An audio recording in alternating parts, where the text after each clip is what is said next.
Selamat pagi Bapak Ibu dan saudara-saudari sekalian. Terimalah salam dhamma dan namo buddhaya. Ya. Bapak Ibu, setelah sekian lama kita tidak bertemu, saya tidak sharing dhamma. Pada hari ini tiba kesempatan saya kembali untuk melakukan atau berbagi cerita, berbagi apa yang saya baca, dan topiknya masih sama hari ini. Yang saya yakin selalu dibahas, selalu Bapak Ibu pasti juga sudah sangat sering mendengar. Hari ini masih mengurusi pikiran. Karena beberapa waktu yang lalu saya tiba-tiba mendapat pesan WA dari seorang mantan murid yang sekarang sudah menjadi mahasiswa semester 3, jadi masih baru ya. Dan di pesan WA-nya dikatakan, "Miss, saya sering overthinking waktu kuliah." Dia mengatakan, "Miss Endang, saya sering overthinking di kuliah. Cara mengatasi gimana ya?"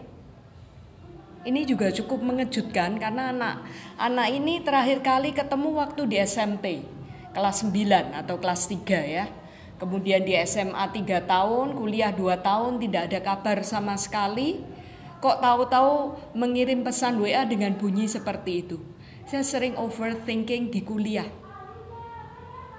Ini istilah-istilah yang banyak dimunculkan biasanya di kalangan anak muda, overthinking. Saya Google lah kata-kata overthinking itu apa sih.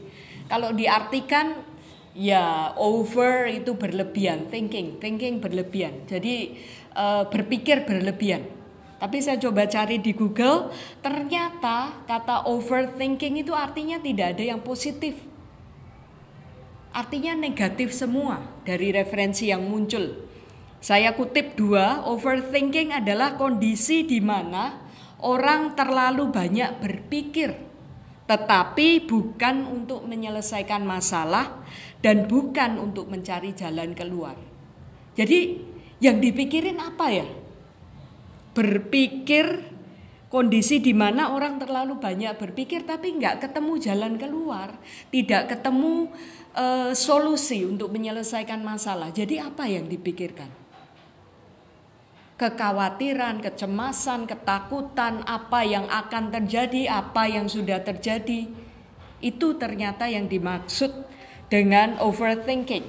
Nah, definisi kedua dari overthinking adalah berpikir terus-menerus mengenai hal yang negatif. Berarti sesuai dengan definisi pertama tadi ya, banyak berpikir mengenai suatu masalah tapi tidak untuk mencari solusi, tidak untuk mencari jalan keluar. Definisi kedua mengatakan overthinking ini berpikir terus-menerus tentang hal yang negatif, nggak ada positif-positifnya.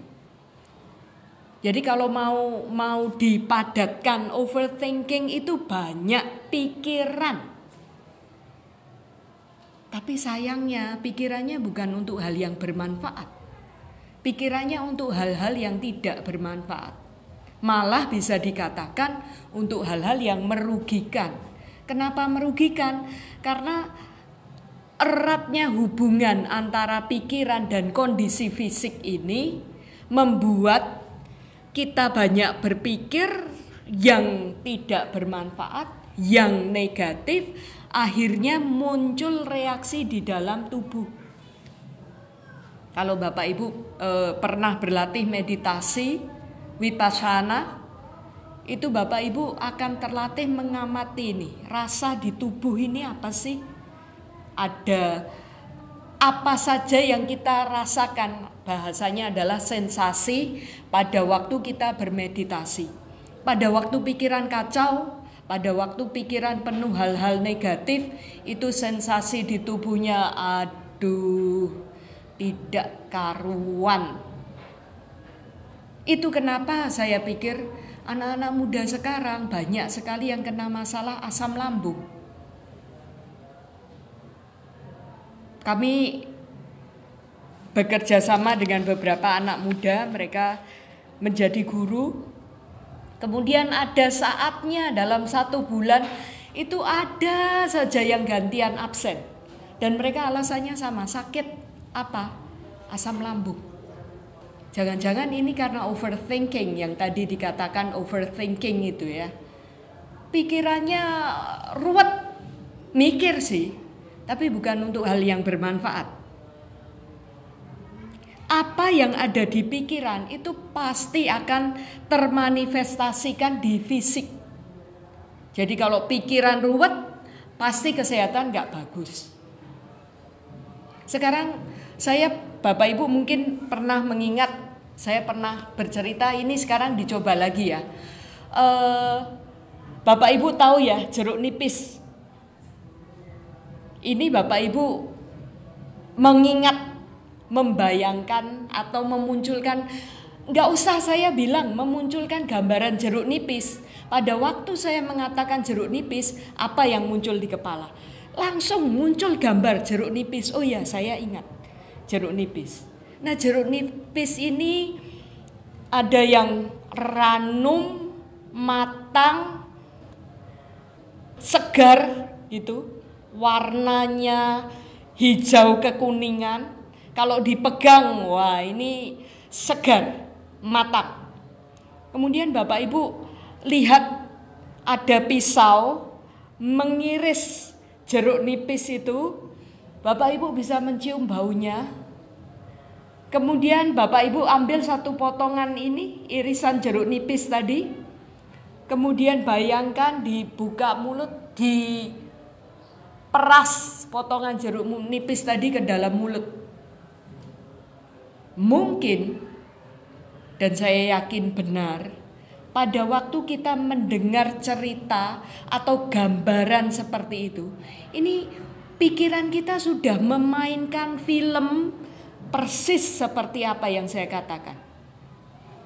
Pada waktu Bapak Ibu membayangkan mengambil potongan jeruk nipis, kemudian membuka mulut dan memasukkan air perasan jeruk nipis ke dalam mulut, ada yang mengernyit, ada yang merasa air liurnya keluar.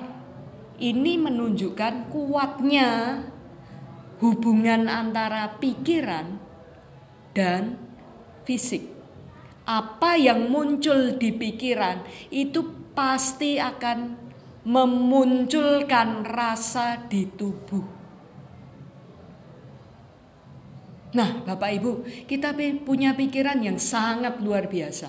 Kalau mau digunakan kekuatan pikiran yang seperti ini, gak usah lihat, gak usah cuma mendengar aja, menutup mata kemudian melakukan di dalam pikiran, tubuh bisa merasakan sensasinya, tubuh bisa merasakan manfaatnya.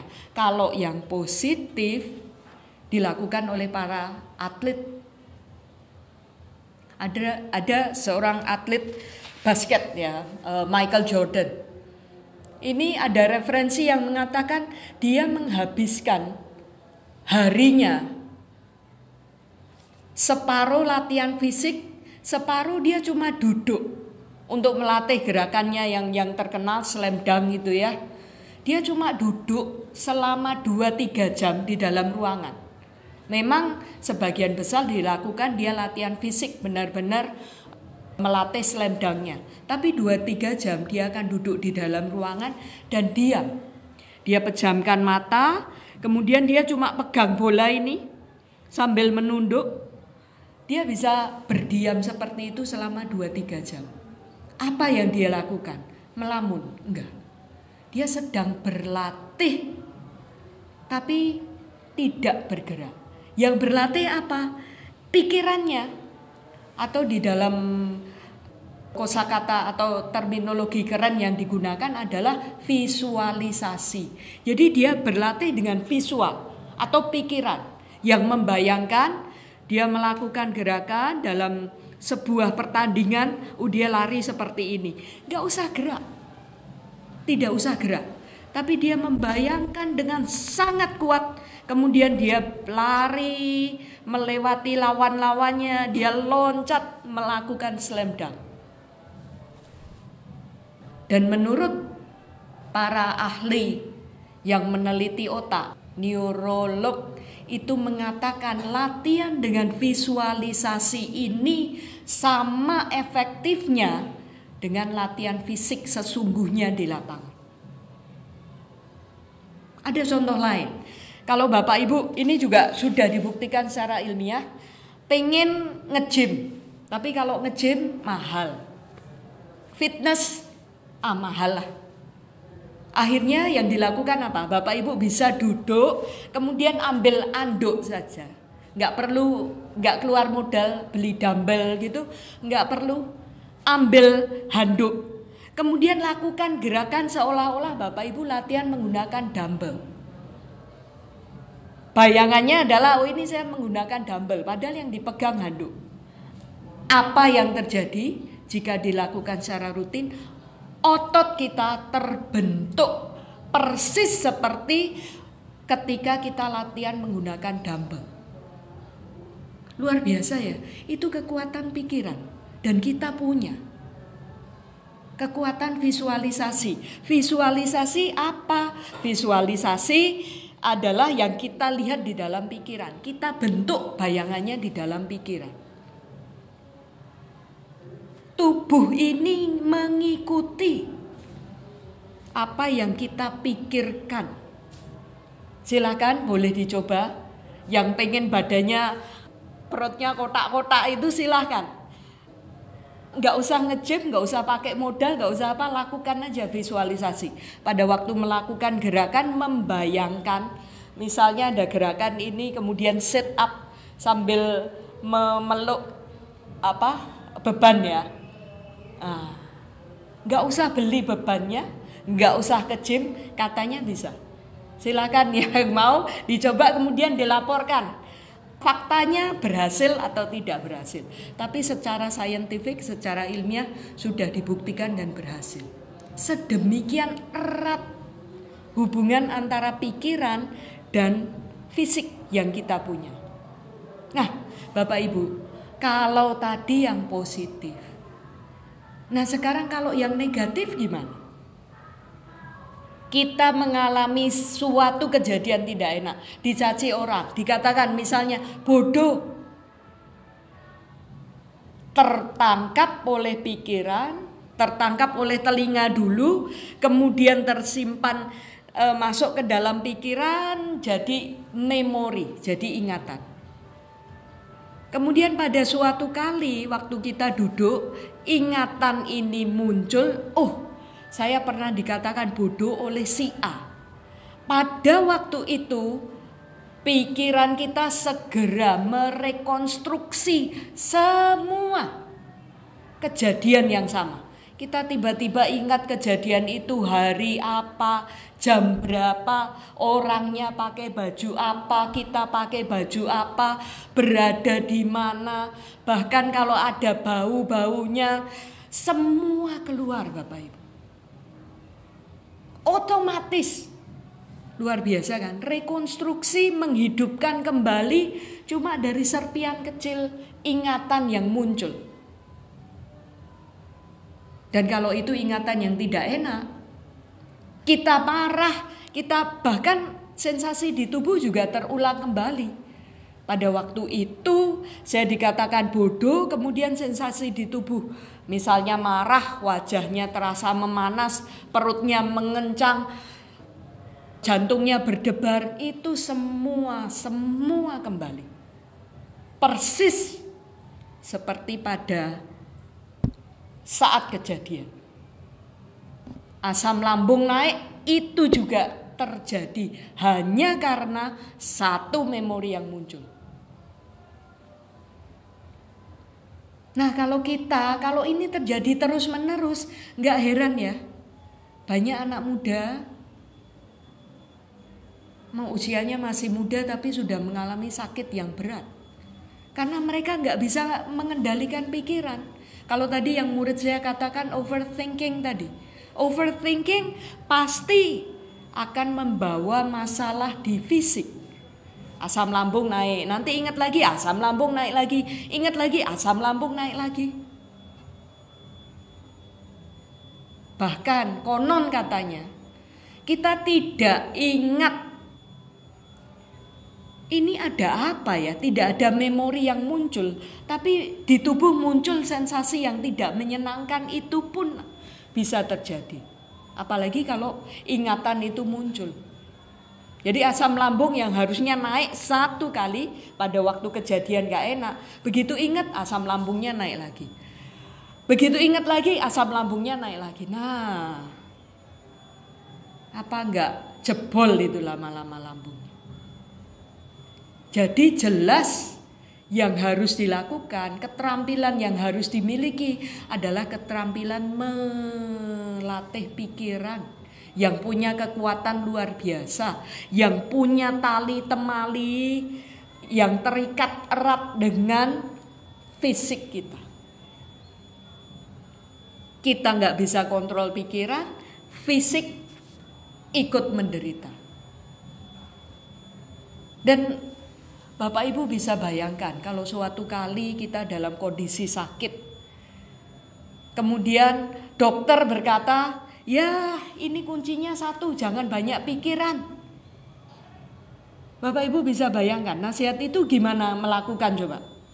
Udah kondisi sakit seperti kakak saya stroke. Kuncinya 1 kok supaya bisa pulih lagi, gak boleh banyak pikiran. Terus caranya gimana? Selama hidup gak pernah latihan. Ya kalau saya ngomong dengan kakak saya, udah gak usah banyak mikir. Saya merasa itu omongan yang kok susah ya dilakukan. Terus kosongkan pikiran yang benar. Caranya gimana? Tapi pada saat kondisi fisik sudah gak memungkinkan, misal untuk orang yang kena stroke disuruh atau diberi masukan seperti itu, gak punya senjatanya loh, gak tahu caranya. Selama ini gak pernah dilatih kok. Kok bisa? Udah diletakkan, beban pikirannya semua diletakkan, jangan banyak pikiran, nanti ibu atau bapak pasti cepat sembuh. Gak bisa, karena kita belum punya keterampilan untuk itu.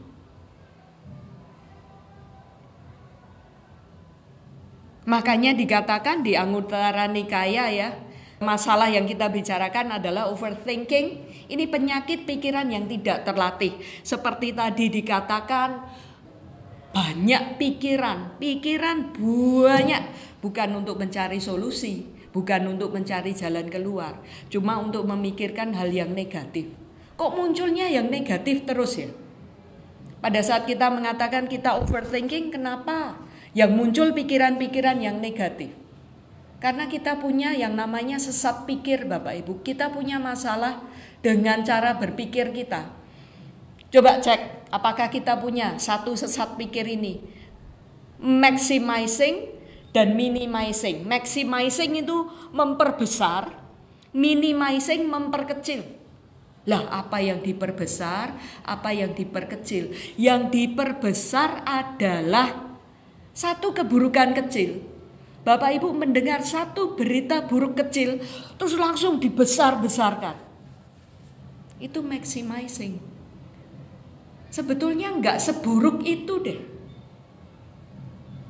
Tapi pikiran ini sudah langsung, waduh nanti kalau seperti ini, tahu-tahu jadi besar. Padahal begitu dilihat, oh ternyata enggak seburuk itu kok. Mungkin Bapak Ibu pernah atau yang mengalami sendiri, saya yakin ingat pada tahun 2006 itu ada gempa besar ya di bulan Mei. Itu memang kondisinya sudah buruk. Saya tidak mengatakan itu kondisi kecil, tapi kondisi yang buruk sekali. Tapi kemudian apa yang terjadi? Ada isu apa? Iya.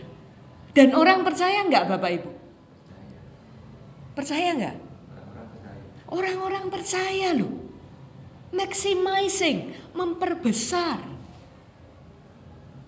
Saya berada di CEC waktu itu. Dan banyak sepeda motor lari ke arah Solo loh Bapak Ibu. Dan saya dengar orang-orang pada bilang mau ada tsunami. Jadi kita harus cari tempat yang jauh. Untung pada waktu itu logika masih berpikir. Masih jalan. Lah, kalau tsunami ini Klaten tengah kota, itu tsunami dari mana? Tapi banyak orang percaya. Dan mereka benar-benar lari semua ke tempat yang jauh dari pantai. Padahal mereka letaknya yang di Jogja, kondisi pada waktu itu mereka pun lari. Padahal letaknya sudah di tengah, katakanlah di Malioboro. Sedangkan kalau ada tsunami itu nanti di daerah pantai selatan gitu ya. Mereka percaya.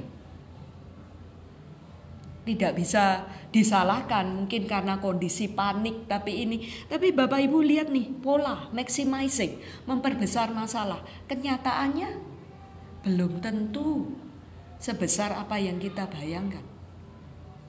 Kemudian yang kedua adalah minimizing, memperkecil. Apa yang diperkecil, berita baik atau kebaikan yang kita lakukan.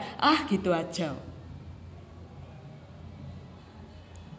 Jadi sesuatu yang baik kita kecilkan, sesuatu yang buruk kita besarkan. Makanya yang muncul di pikiran itu selalu yang buruk. Karena yang buruk kita buat besar, kesannya makin kuat. Tersimpan di memori, iya, yang buruk-buruk soalnya dibuat besar. Kesannya diperkuat, diperdalam. Tersimpan di memori makin kuat. Kalau yang baik-baik nggak kita anggap, gitu aja, terima kasih ya sudah nolong, gitu aja, nggak usah dianggap. Nggak nempel di kepala kita juga, nggak nempel bahwa kita sudah melakukan kebaikan. Karena kita cuma gitu. Kenapa pada waktu muncul memori yang baik-baik tidak keluar? Karena kita anggap kecil, nggak kepake. Bahayanya nih, kalau pada waktu kita akan pindah alam, waktu-waktu terakhir, kita mencoba menggali ingatan tentang hal-hal baik yang kita lakukan. Jangan-jangan gak ketemu loh Bapak Ibu. Karena selama ini pola yang kita lakukan adalah mengecilkan perbuatan baik. Kita gak anggap penting. Akhirnya kalau nggak tersimpan di memori, ya sudah benar. Pada waktu mau diingat, sudah nggak ada yang ingat. Yang ingat yang muncul apa? Yang jelek-jelek, yang kita besar-besarkan itu tadi. Muncul semua, titik akhir. Pada waktu kita pindah alam. Wah, apa nggak bahaya? Jadi makanya mari kita berlatih nih untuk mengendalikan pikiran. Untuk memperbaiki pola. Satu aja dulu deh. Yang maximizing, minimizing. Balik ke ya beginilah adanya. Kalau buruk ya buruk. Kalau saya melakukan sesuatu yang baik, katakan saya sudah melakukan sesuatu yang baik.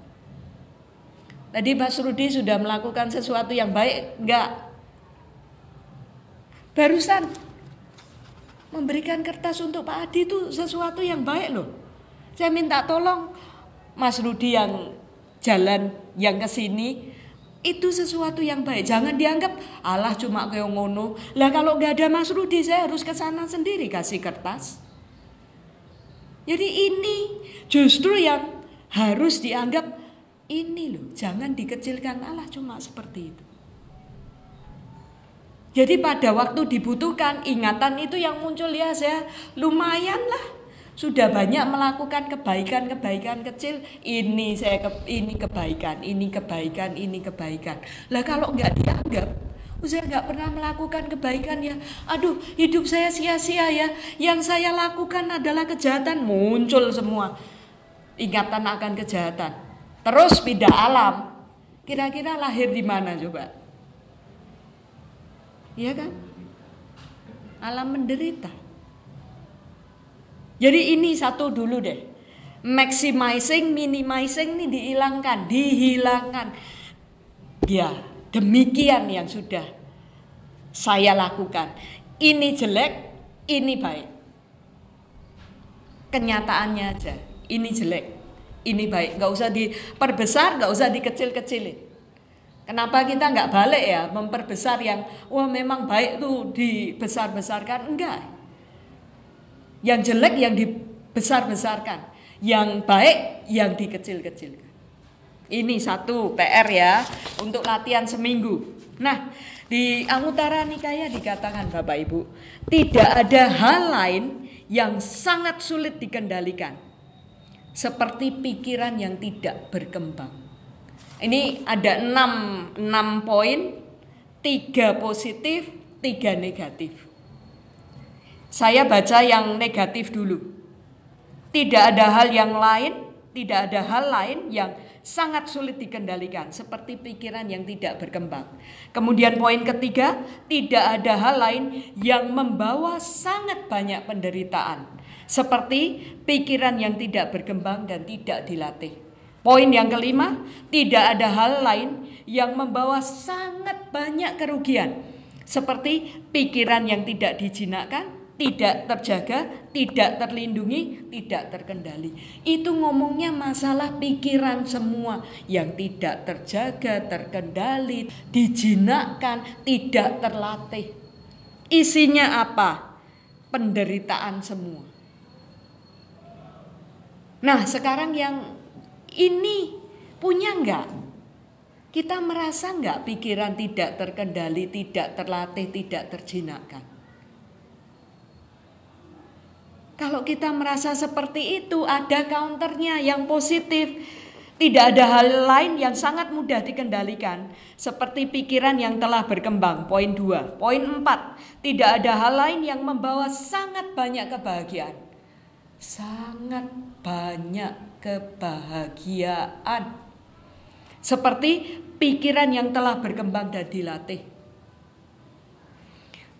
Poin ke-6, tidak ada hal lain yang membawa sangat banyak manfaat seperti pikiran yang telah dijinakkan, terjaga, terlindungi dan terkendali. Tinggal dibalik kan, dari yang tidak baik, pikiran yang tidak terlatih, tidak terjinakkan, tidak berkembang, dibalik jadi pikiran yang terlatih, terjinakkan, berkembang, terlindungi, terkendali. Kelihatannya seperti itu. Tapi pertanyaannya, gimana sih melatih pikiran? Dengan meditasi. Saya tadi baru ngobrol dengan Pak Eko. Pak Eko, bagaimana kalau kita mengadakan one day meditation atau 1 hari meditasi? Saya tahu keterbatasan, saya tahu kondisi akan sangat tidak mudah untuk menghabiskan waktu 10 hari mengikuti retret meditasi. Iya kan? Tanggal 22 Desember tahun ini kelihatannya di Wisma Damaguna akan diadakan meditasi Vipassana selama 10 hari. Nah, menghabiskan atau bertekad melakukan 10 hari meditasi itu saya tahu tidak mudah. Tapi kita bisa tetap berlatih. Kalau setiap Jumat malam juga ada latihan meditasi di wihara. Tapi nanti kita mau merencanakan one day meditation di wihara. Supaya kita bisa berlatih, punya kunci, punya jalan, punya cara, tahu paling tidak. Kalau suatu kali Bapak Ibu dikatakan, Bu, Pak, Bapak Ibu bisa sembuh kalau nggak banyak mikir. Langsung ingat, oh saya sudah pernah tahu caranya.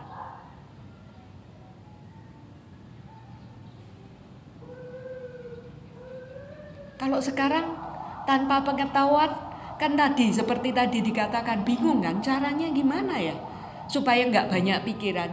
Caranya gimana ya? Banyak pikiran tapi batin tidak goyang. Nah, itu yang paling canggih. Caranya gimana ya yang melatih pikiran supaya fisik tidak terkena dampak negatifnya? Caranya meditasi Bapak Ibu. Tapi bukan cuma sekedar meditasi, karena untuk meditasi ada orang-orang yang sudah berlatih meditasi bertahun-tahun, selalu mengikuti retret-retret meditasi yang gak pendek. 10 hari, 2 minggu, 1 bulan. Tapi kok manfaatnya tidak terlihat dalam kehidupan sehari-hari ya. Ini juga tantangan. Tantangan pertama adalah ayo latihan meditasi. Kemudian tantangan kedua, kalau sudah meditasi menghabiskan waktu berhari-hari atau beberapa jam untuk berlatih meditasi, itu yang diharapkan berikutnya adalah supaya kita bisa menggunakan pengetahuan yang kita dapat pada waktu meditasi dalam kehidupan sehari-hari. Misal masalah konsentrasi, masalah memilah pikiran. Oh ini loh saya yang harus fokus. Ini nggak perlu jadi perhatian. Ini yang harus diperhatikan. Dalam kehidupan sehari-hari itu lebih penting. Bukannya sukses dalam retret meditasi 10 hari, begitu keluar berubah semua, hilang semua. Dan banyak orang mengalami. Dan gak apa-apa, kalau itu terjadi gak apa-apa. Karena itu proses latihan. Kita selalu berlatih, tapi bukan berarti ya gak ada gunanya dalam kehidupan nyata, saya gak merasakan manfaatnya, berarti gak usah meditasi lah. Salah. Latihan meditasi praktek dalam keseharian. Latihan meditasi praktek dalam keseharian. Seperti itu. Karena kadang-kadang ya sekali lagi ya, ini baru pagi ini saya dapat benar-benar nih contoh pencerahan nih. Bagaimana pikiran mempermainkan. Ya Bapak Ibu, kondisi pagi Car Free Day ini ada satu yang mengganggu. Kalau di rumah, di tempat saya itu ada satu yang mengganggu, yaitu suara alat musik. Lagu yang dimainkan itu aja, suara alat musik terompet.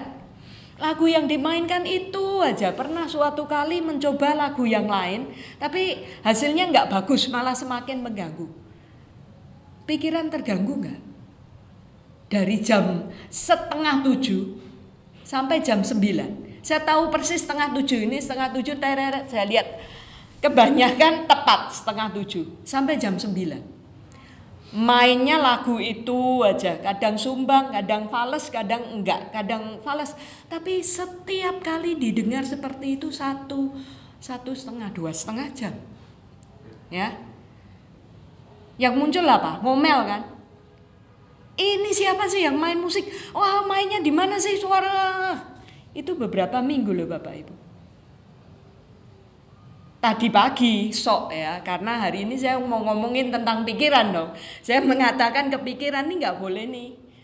Kalau ada suara itu ngomong aja, mendengar, nggak usah dikasih label, mendengar. Nanti benar loh, dan bisa suara itu nggak terlalu mengganggu. Karena saya nggak fokus ke, ini siapa sih, gitu ya. Jadi cuma muncul suara, oke, mendengar, nggak terlalu mengganggu.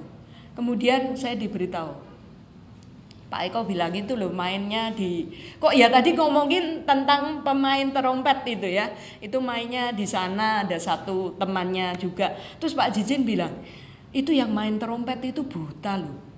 Wah, rasanya gimana sih? Langsung, ya ampun. Wah, Bapak itu sudah berjuang. Pikiran berubah enggak? 100%. Dari sebel jadi apa? Iba kan? Jadi merasa, ya ampun Bapak itu berjuang untuk dapat uang.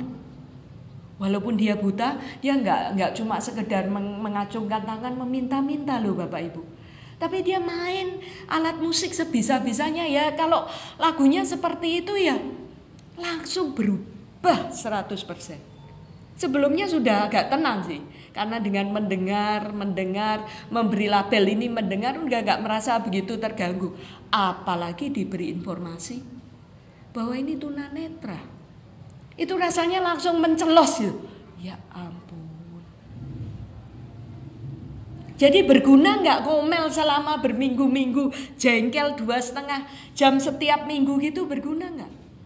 Enggak loh. Dan segitunya ya, masalah itu selesai. Setelah itu, entah itu karena saya sudah latihan dengan, oh ini cuma mendengar.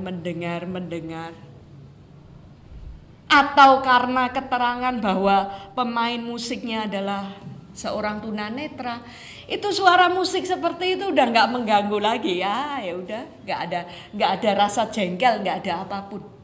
Sebegitu mudah pikiran itu berbalik dari yang negatif jadi positif. Kalau apa? Kalau kita tahu kenyataannya, bukannya maximizing, kan saya terbawa dalam penyakit kan, maximizing kan, memperbesar. Sebetulnya saya juga kenapa nggak dulu saya buka, saya lihat ya mana sih orangnya yang main musik, selesai penderitaannya nggak sampai berminggu-minggu. Tapi berminggu-minggu saya jalani, baru hari ini terbebas. Dan itu dalam waktu cuma beberapa detik. Waktu Pak Jijin mengatakan yang main musik itu buta. Hilang semua sudah, oke. Nggak ada lagi rasa jengkel, marah, dan yang lainnya. Negativitas langsung lumer. Ajaib ya. Dan itu mungkin loh. Penderitaan itu bisa dibalik langsung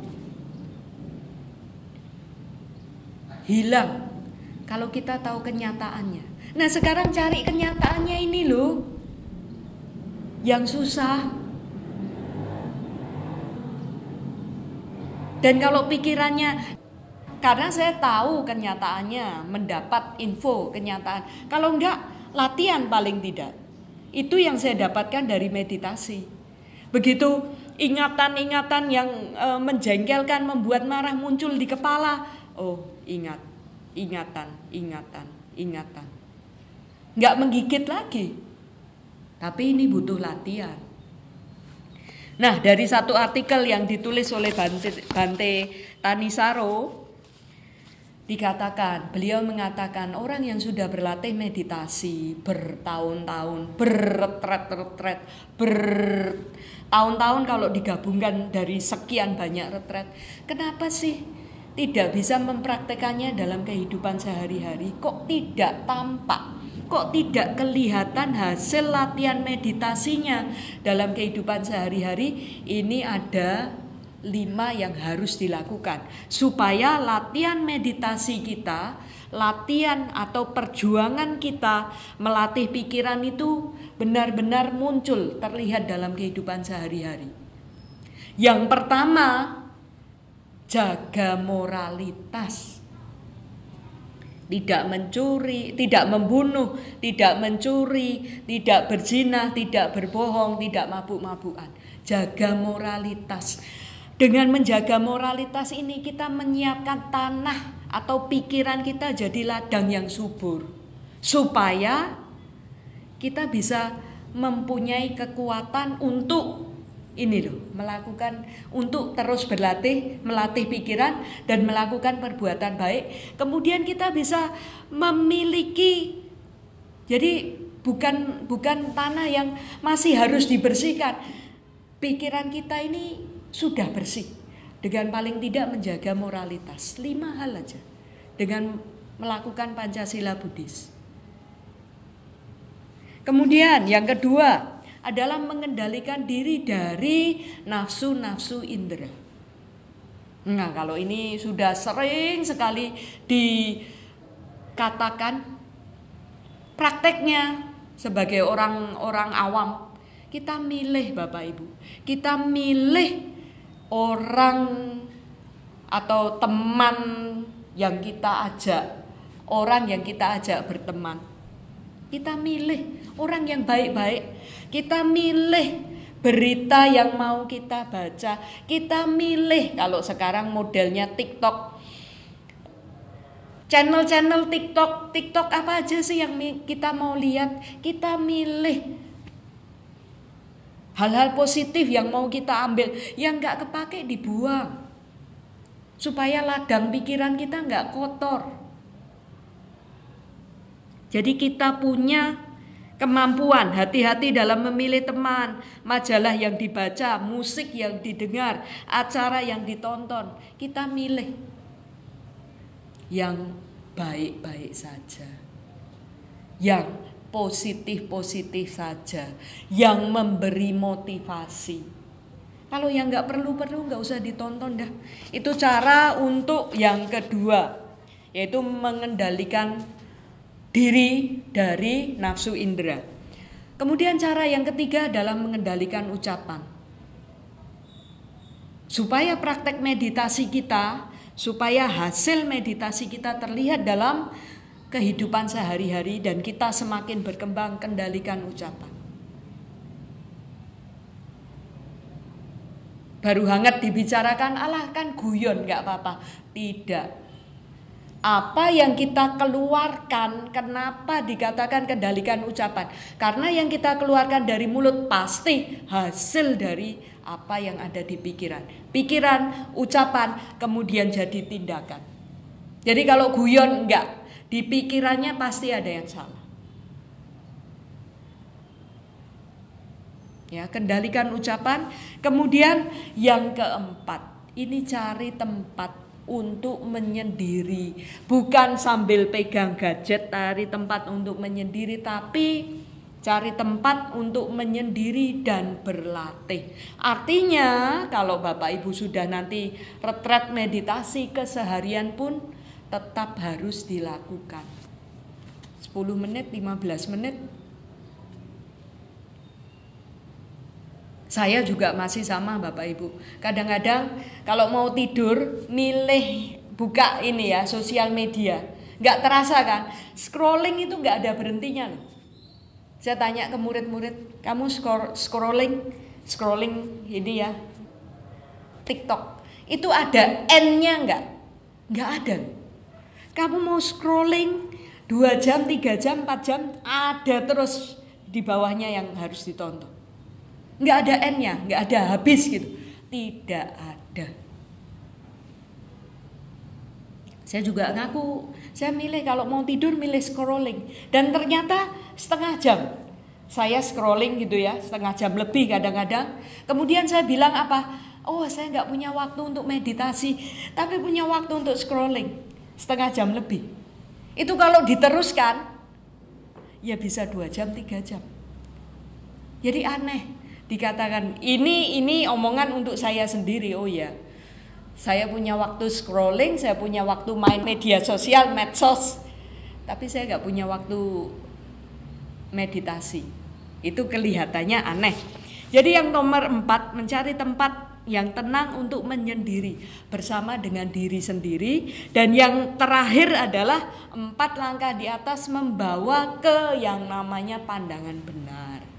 Pandangan benar itu ada 2, yang satu tentang hukum karma. Kita semakin tahu melihat dengan tepat, dengan cermat, dengan jeli, dengan nyata tentang hukum karma.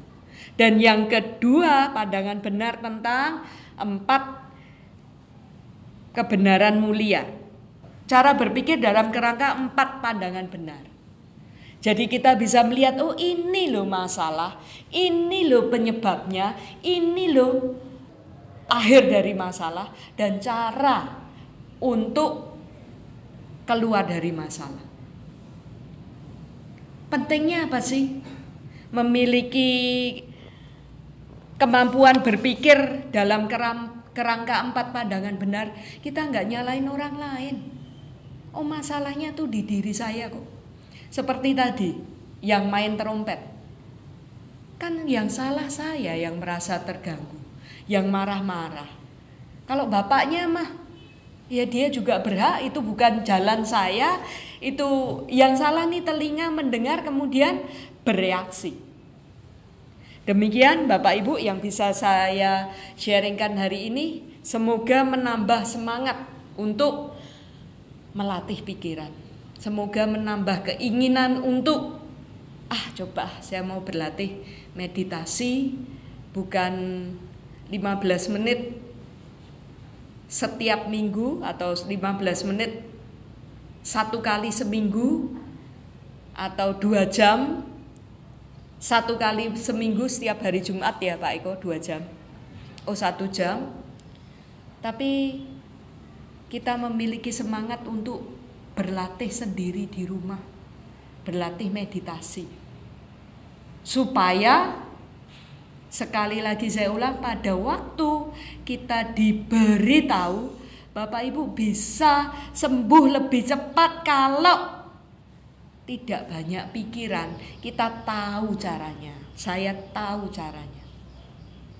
Demikian Bapak Ibu, semoga kita memiliki semangat yang semakin tinggi untuk berlatih meditasi, mempraktekkan Dhamma dalam kehidupan sehari-hari, dan semakin berupaya membuat diri kita bahagia sehingga bisa menyebar kebahagiaan untuk semua makhluk. May all beings be happy and may the best come to us all.